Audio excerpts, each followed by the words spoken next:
অসংখ্য যুবক তোমাদের, অসংখ্য পরিবারের বাবার ছোটবেলার স্বপ্ন বন্ধু নামের কোনো দুষ্ট নষ্ট করে দেয়। মায়ের তিল তিল করা স্বপ্ন এই ছেলেটার প্রতি, মেয়েটার প্রতি, মায়ের আজ 12 বছরের স্বপ্ন, 14 বছরের স্বপ্ন। সেদিনও এক অভিভাবক আমার কাছে বলছিল, হুজুর আমার 14 বছরের মেয়ে, 14 বছর ধরে হুজুর আমি আমার মেয়েটার আমি এত সহজ সরল মনে করছি। 14 বছর যখন আমার মেয়ের বয়স, তখনও আমি মেয়েটাকে সাথে নিয়েই, আমার স্বামী স্ত্রী আমরা একসাথেই ঘুমাইতাম। আমি মনে করতাম আমার মেয়েটা এত আদরের, মনে করতাম যে এখনো ছোট্ট। একদিন অসৎ এক যুবক এমন কান্দা কাঁদতেছে, আমার ছোট্ট এই অবুঝ মেয়েটাকে বাগায় নিয়ে চলে গেছে। আজ আমি কি পাইলাম হুজুর?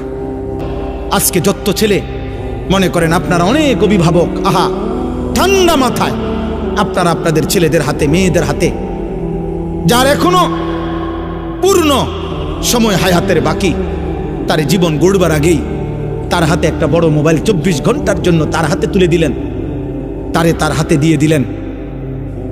এবার ছেলেটা নিজের মতো করেই বেড়ে উঠতেছে, কি খায়, কি ঘুমায়, কি করে না করে। আহা 16 বছর বয়সে এত নারী দেখে ফেলছে, এত উলঙ্গ ছবি দেখে ফেলছে। 60 বছর 70 বছরের বুড়া চাচাও মনো এত মহিলা দেখে না।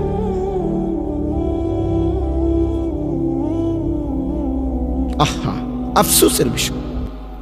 অসৎ সঙ্গ, অসৎ বুদ্ধি বন্ধু, অসৎ সঙ্গ। আপনি এটা বুঝেন না বাবা, যে ছেলেটা এক ওয়াক্ত নামাজ পড়ে না, আপনার ছেলেটা যে তার সাথে চলে, এটা যে অসৎ সঙ্গী, অসৎ বন্ধু, এটা যে বন্ধু নামের শয়তান, আপনি এটা বুঝেন না? আপনি এটা জানেন না? আপনার চুল দেখলে আন্দাজ হয় না? আপনি চলাফেরা দেখলে আন্দাজ হয় না? আপনি কথাবার্তা শুনলে আন্দাজ হয় না? আজকে আফসোসের বিষয় হলো, মুসলিম পরিবার, অভিভাবক মুসলমান তার পরিবারের প্রতি সচেতন, বর্তমান সময়েও অনেক সচেতন অভিভাবক, কিন্তু সচেতনতা হলো এই বাহ্যিক দুনিয়া, চাকচিক্যময় দুনিয়া, ঘর, দালান, বিল্ডিং, ব্যাংক ব্যালেন্স, উপার্জন, চাকরি, ব্যবসা, টাকা পয়সা রোজগারের কোনো পদ্ধতি, এইটাকে সাজাইয়া দেওয়ার জন্য যে পরিমাণ যত্নবান, তার চাইতে হাজার পরিমাণ গাফেল। ঈমান, আমল, আখিরাত, আখলাক, চরিত্র, নামাজ, সেজদা, পরকাল, এটার থেকে বঞ্চিত রাখা, এই ব্যাপারে গাফেল শতভাগ, শতভাগ। উনি আজকে 3 মাস ধরে বাচ্চাটার সাথে লাগিয়া রয়েছে। ছেলেটার এসএসসি পরীক্ষা, রাত 12টার আগে তারে ঘুমাইতে দেয় না, ভোর টাইম মতো তারে উঠাই দিতেছে। তার সামনে একবার হরলিক্স গুইলা দেয়, তার সামনে একবার দুধ গরম করে দেয়, তার সামনে একবার ডিম সিদ্ধ করে দেয়, তার সামনে একবার বাচ্চা আব্বু তুমি পড়ো, আম্মু খাওয়াই দিতেছি নুডলস, আম্মু নুডলস খাওয়াই দিতেছে, আম্মু চা খাওয়াই দিতেছে, আম্মু মাথায় তেল ঢেলে দিতেছে, সব আব্বু তোমার পরীক্ষা, আব্বু তোমার পরীক্ষা, আব্বু ভালো রেজাল্ট করতে হবে, ভালো রেজাল্ট করতে হবে, ভালো রেজাল্ট করতে হবে। কিন্তু মুসলমানের বাবা মা একটাবারও বলে না 365 দিনে এই নাফরমান সন্তান 18 বছরের ছেলেটা একদিনও ফজরের নামাজ পড়ল না। হায় মা, তোর বিবেকের মধ্যে নামাজের কোনো গুরুত্ব নাই? অসৎ সঙ্গ থেকে আপনি তাকে বাঁচান, নিজেও বাঁচেন, নিজেও বাঁচেন। যার কাছে গেলে, যেখানে বসলে, যার সংস্পর্শে গেলে, যেই বস্তু, ব্যক্তি, যেই স্থান, যেই পরিবেশ, যেখানে গেলে গুনাহ হয়, অশ্লীলতা হয়, বেহায়াপনা হয়, অসভ্যতা হয়। আমরা কিতাবে পড়ছি, হেদায়েত কিতাবে, একজন ইমানদারের জন্য একটা অলিমা, মানে বিবাহের, ছেলের বাড়িতে যেই বিবাহের পরে অনুষ্ঠান হয়, এটারে বলা হয় অলিমা। এটা সুন্নাত। রাসূলুল্লাহ সাল্লাল্লাহু আলাইহি সাল্লাম বলছেন, অলিমার দাওয়াত যে ফিরায় দেয়, প্রত্যাখ্যান করে, সে আমি রসুলকে প্রত্যাখ্যান করে। এত গুরুত্ব দিচ্ছেন এই দাওয়াতটার প্রতি, মানে এটা যাওয়া উচিত। কিন্তু সেই ক্ষেত্রেও ফুকাহায়ে কেরামের মাসআলা হলো, যদি কেউ জানে কোনো অলিমার অনুষ্ঠানে গান হবে, বাদ্য হবে, বেহায়াপনা হবে, আর আহিয়াতের মধ্যে আছে কিনা এটা বলে, সেখানে প্রকৃত বিবেকবান, ইমানদার, মুত্তাকি কোনো ব্যক্তির জন্য যাওয়া নিষেধ। সেখানে আপনি বুঝেন না? হ্যাঁ, হাইয়েস্ট একটার মধ্যে 14 জন বহাই দিছে, বেড়া বেড়ি, কোনার বেড়ি, কোনার শাসি কার, দেড়ি কার, কিতারে বইয়ে লাইছে, বইয়ে লাও, যে যেন্দে জায়গা পাও, 3টা রাখছি গাড়ি, হ্যাঁ গাড়ি 3টা আছে, যেন দিয়ে যে যেমনে পাও বইয়ে লাও। ওমা কার লগে কে বইয়ে লাইল? আশ্চর্য কথা, আশ্চর্য কথা। আহা, নাচে গায়, ভিডিও করতেছে, ছবি উড়াইতেছে, বিয়া। এরপরেও সর্বশেষ সমস্ত নাফরমানি মেয়ে পুরুষগুলো বেপর্দা একসাথে খাইতেছে, হাসতেছে, চিৎকার দিতেছে জোরে জোরে। ছেলে মেয়ে পুরুষ নারী এত জোরে হাসতেছে, অট্ট হাসি। আমি অনেক দিন বলছি, ঘরে একাকী জীবনে যার অশান্তি, ঘরে স্বামী স্ত্রী, ঘরে একাকী জীবনে যার কলিজার মধ্যে অশান্তি, বাইরে ইবলিস তার মুখ দিয়া অট্ট হাসি দেওয়া, ধোকা দেওয়ায়। সামনে খবর নেবেন ঘরে বালানা। এর লেগে হোটেলে জোরে কথা কয়, এর লেগে রোডে জোরে কথা কয়, এর লেগে মার্কেটে জোরে কথা কয়। বেপর্দা মহিলা এতগুলো নাফরমানি করলেন এই বিবের মধ্যে। এরপরে সর্বশেষ এবার হুজুর রে, এই যে কি নাম, খলিল ভাই, ওনারে দায়িত্ব দিছেন, এবারে দোয়া করে দেন, খাস করে দোয়া করে দেন, আল্লাহ যেন বরকত দেয়। এই যে এতক্ষণ নাচছে, যে আল্লাহ যেন বরকত দেয়, এরা যেন আরো নাচতে পারে। এই যে ছেলে পেলেগুলো ভিডিও করছে, হুজুর আপনি খাস দোয়া করে দেন, এরা যেন 24 ঘন্টা ভিডিও করতে পারে। এই মেয়েগুলোর পাউডার টাউডার যেন একটা সেকেন্ডের জন্য মুখ থেকে চলে না যায়, এরা যেন সারাদিন আঁশ দিয়ে থাকতে পারে। দোয়া করে দেন খাস করে। তো তা নাহলে কি দোয়া করতো? আপনি এতক্ষণ ধরে যা অসভ্যতা করছেন, তো এটা লেগে দোয়া করবে না? ছি ছি ছি ছি। মুসলমান রহমান আল্লাহর জন্যই কেবল হবে, সেদিন আর কারো কোনো ক্ষমতা থাকবে না। ওয়াকানা ইয়াওমান আলাল কাফিরিনা আসিরা। আর আল্লাহ বলে সেই দিনটি সমস্ত কাফের, বেঈমান, মুশরিক, নাফরমান, পাপীদের জন্য বড়ই কঠিন হবে, বড়ই কঠিন হবে। দোস্ত, অন্য আয়াতে আছে আল্লাহ বলছে ওয়াজিআ ইয়াওমাইদিন বিজাহান্নাম। সেদিন হাসরের ময়দানে জাহান্নামকে ফেরেশতারা 70,000 আগুনের শেকল দিয়ে বেঁধে টেনে নিয়ে আসবে। এইটা মনে করেন এই যে কি কয় সাউন্ড বক্স, এইটা যেমন আমরা এখন সবাই দেখতেছি, সেদিন এরকম প্রকাশ্যে প্রত্যেকে তার চোখে জাহান্নামকে দেখবে হাসরের মাঠে। ওয়াজাআ রাব্বুক, আল্লাহ বলেন বন্ধু আপনার রব আল্লাহ, তিনি হাসরের ময়দানে কুদরতি ভাবে উপস্থিত হবে। ওয়াল মালাকু সাফফান সাফফা, কোটি কোটি ফেরেশতা সারিবদ্ধভাবে থাকবে। একদিকে জাহান্নামের গর্জন শোনা যায়, একদিকে মহান আল্লাহ উপস্থিত, চারিদিকে ফেরেশতা দাঁড়িয়ে আছে, ফেরেশতার হাতে আমার আমলনামা আছে, পায়ের নিচের জমিন উত্তপ্ত, মাথার উপরে আসমানের নিচে সূর্যটা প্রখর উত্তাপ। এক মাউদাউ কাদামিন, নবীজি বলছেন পায়ের নিচের তালুর যেটুকু জায়গা, এক মানুষ এটুকু জায়গায় শুধু পাবে, ডানে বামে সামনে পিছনে 1 সেকেন্ডের জন্য আগ পিছ করতে পারবে না, এক সুতা নড়াচড়া করতে পারবে না। কমপক্ষে প্রথম দিন দাঁড়াইয়া থাকতে হবে খোদার কসম 50,000 বছর। ফি ইয়াউমিন কানা মিকদারুহু 50,000 সানা। আল্লাহ বলছে ইয়াউমান ইয়াজআলুল বিলদানা শিবা।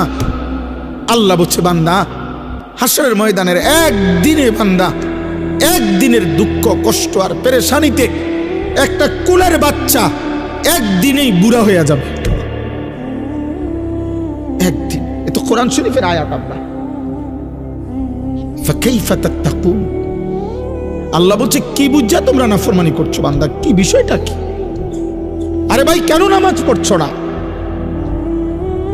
মুসলমানের যুবক, মুসলমানের আব্বা, নামাজ পড়ছো না কেন? বিষয়টা কি আসলে? চোখের সামনের এত মানুষের মৃত্যু কি আখেরাত মনে করায় না? কেউ তো থাকলো না, আপনি কেমনে থাকবেন? আপনি কেমনে থাকবেন?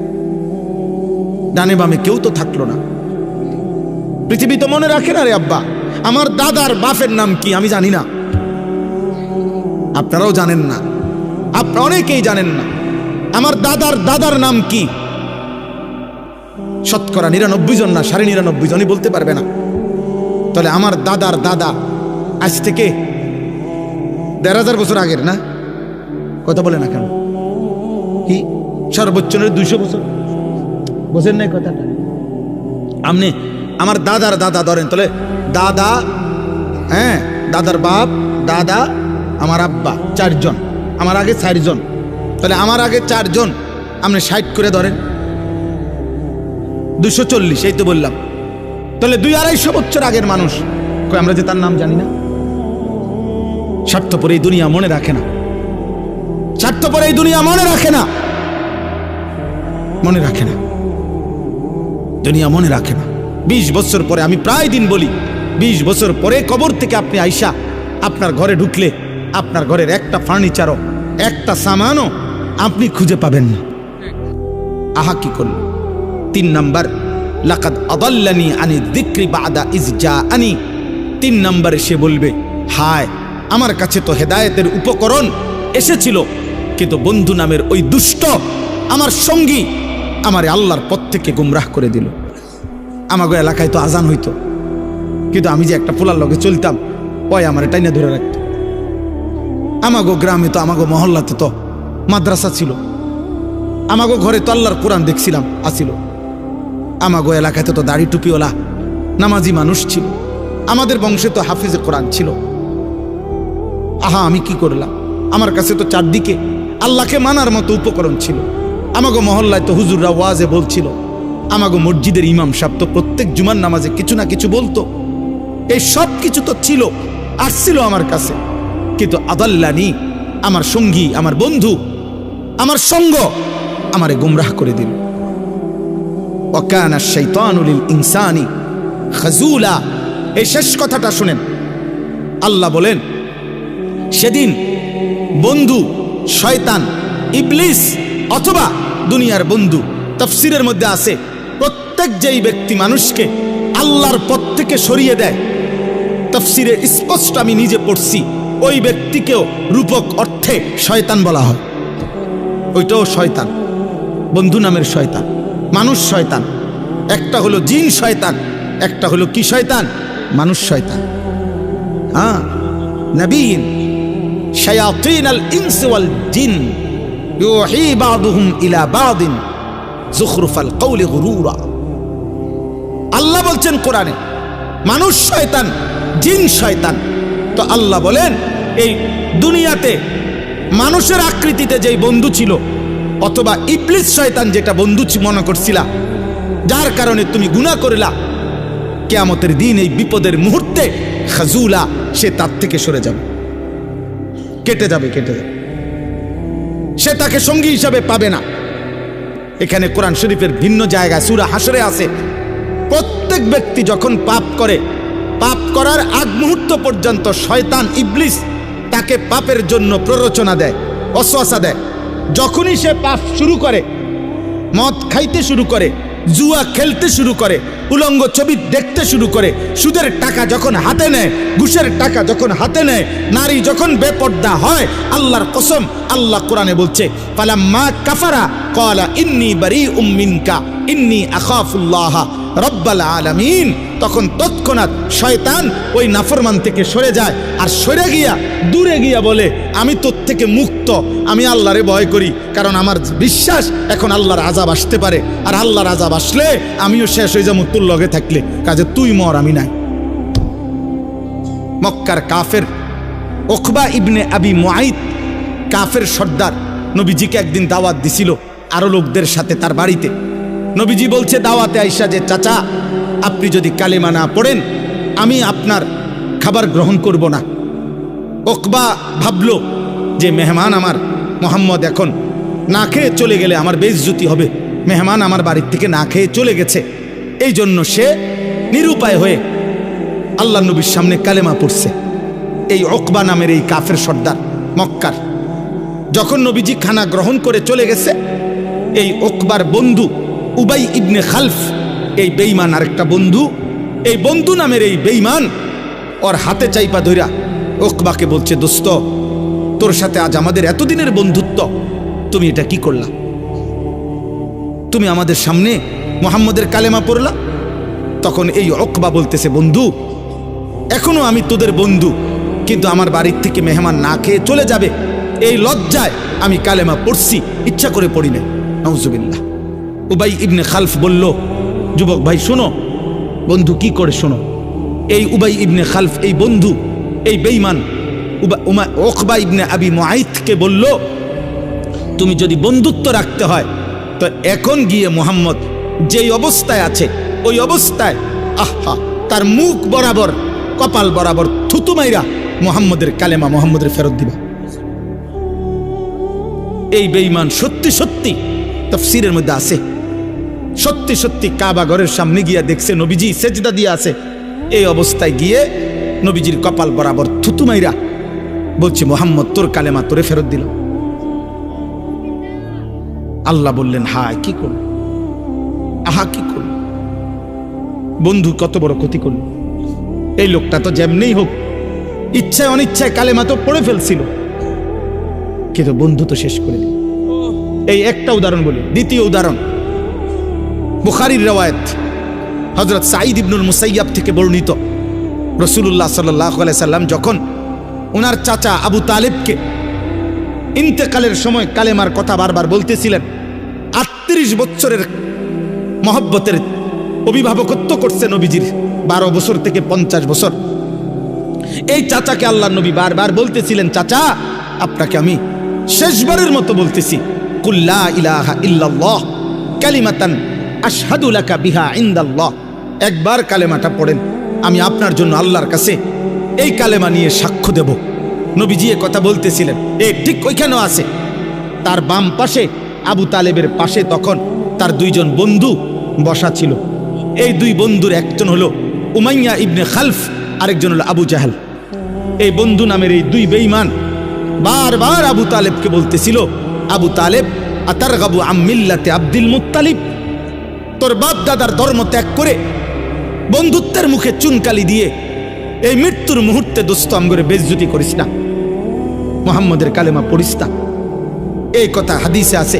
ফালাম ইয়াজাল রাসূলুল্লাহ সাল্লাল্লাহু আলাইহি ওয়াসাল্লাম ইয়ারিজুহা আলাইহি ওয়া ইউঈদুহু তিলকাল মাকালা। নবীজি বারবার কালেমা বলতেছিলেন, আর ওই বন্ধু নামের এই শয়তান বারবার বলতেছে, দোস্ত বেইজ্জতি করিস না, বেইজ্জতি করিস না, অপমান করিস না।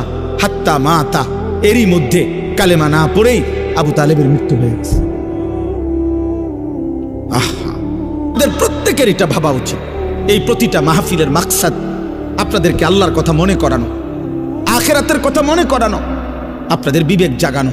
1 জন হোক 2 জন হোক, বলে শুনে কয়জন, মানে কয়জন আপনার হুজুর গো কথা, আপনি দেখবেন কয়জন। হ্যাঁ, একটা যুবক ছেলে বইল, বেটা আমি তোমারে দেখাবো, আসো আমার লগে চলো। আল্লাহর গোলামি করে কয়জন, রাত্রিবেলা সেজদা করে কয়জন, আল্লাহর জন্য চোখের পানি ফেলে কখন, আল্লাহর দ্বীনের জন্য ভাবে কখন, কলিজার খুন আল্লাহ আল্লাহ রসুলের ভালোবাসায় দেওয়ার জন্য প্রস্তুত কতজন, তোমার কয়জন দেখা দরকার, আসো আমি দেখাই। ইনশাআল্লাহ এই জমিন, আসমান ও জমিন যতদিন আছে, রবের গোলাম আল্লাহকে সেজদাকারী বান্দা, আল্লাহর জন্য জান উৎসর্গকারী বান্দা ছিল, আছে, থাকবেই কিয়ামত। ইনশাআল্লাহ ইনশাআল্লাহ শহীদ শরীফ উসমান হাদি আবার তৈরি হবে, লক্ষ কোটি যুবক তৈরি হবে ইনশাআল্লাহ। ইনশাআল্লাহ 4 বছরের বাচ্চা প্রস্তুতি নিচ্ছে, 10 বছরের বাচ্চা প্রস্তুতি নিচ্ছে, কোলের বাচ্চা মা বাপ নতুন করে স্বপ্ন দেখছে, নাম রাখছে উসমান হাদি, রেডি হচ্ছে আগামী দিনের ঈমান এবং দেশপ্রেমকে পুঁজি করে আমার জমিনে কালেমার আওয়াজ বুলন্দ করবেন। এটাই সত্যি, কাপুরুষ হেরেই যাবে, কোনো সন্দেহ নেই, কোনো সন্দেহ নেই, কোনো সন্দেহ নেই। এই জন্য আমি বললাম আমাদের জীবনের একটা গুরুত্বপূর্ণ অংশ এটা। এই আয়াতটা আমি যেটা পড়ছি, কোরআন পারা 25 নম্বর সূরা, সূরায়ে ফুরকান। এই সূরার 5টি আয়াত, 25, 26, 27, 28, 29। আমি খুব সংক্ষেপে আপনাদেরকে শেষ করে দিচ্ছি, কিন্তু এই মূল কথাটাই। এই 5টি আয়াতের মূল বক্তব্য, অসৎ সঙ্গ, যেই ব্যক্তি বস্তু, যেই জিনিসের সাহচর্য মানুষ গ্রহণ করে গুনাহ করেছে, পাপ করলো, সুদ খাইলো, ঘুষ খাইলো, মদ খাইলো, জুয়া খেললো, নারী দেখলো, জেনা করলো, ব্যভিচার করলো, হারাম সম্পর্ক করলো, চুরি ডাকাতি খুন রাহাজানি সন্ত্রাস চাঁদাবাজি সুদ ঘুষ কিস্তি হারাম, এমনকি যে স্বামী স্ত্রী একে অন্য সঙ্গ দিয়ে গুনার কাজ করাইলো, পাপের কাজে বাধ্য করাইলো, তুই বেটা আমি এত কথা বুঝি না, বেটা আমার টাকা লাগবে, হালাল হারাম আমি বুঝি না, সুদে পারো কিস্তিতে পারো, সোফাইটা আগামী মাসে দরকার। সোজা কথা, তুমি কেমনে আনবে তুমি বুঝো। তাহলে এই নাফরমানি স্ত্রী এই স্বামীকে হারামের উপরে বাধ্য করলো না? কথা বলে না কেন? বলেন।